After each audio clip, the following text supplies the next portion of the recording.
Hello guys, welcome to my channel. Today we are going to see how to fix Black Clover M crashing on Bluestacks. Let's fix it guys. You just need to open up Bluestacks and select the three dot icon on the right and select multi-instant manager. Click on it. Select instant little plus icon over here. Select fresh instant. Click on this drop down and select PIE 64-bit. Select next. CPU cores select 4 and memory allocation select 8 and performance mode select high performance. DPI set to 240 and select the download option and download it. Wait for it guys.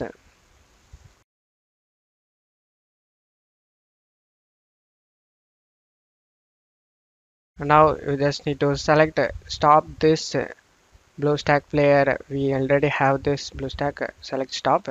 Select close and that will be closed up.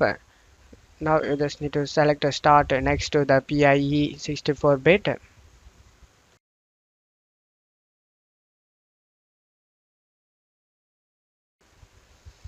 After opening the BlueStacks, you just need to minimize it and go back to BlueStacks multi-instant manager and delete the previous version of BlueStacks app player. Select a trash icon and delete it. After that, go back to BlueStacks to select the system apps and select Play Store, and after opening the Play Store you can install the Black Clover M game, and after installing it you can play without having any crash. I hope this solution fixed your problem. If the video helped you, don't forget to leave a like guys. You can also subscribe me and support me guys. Thank you.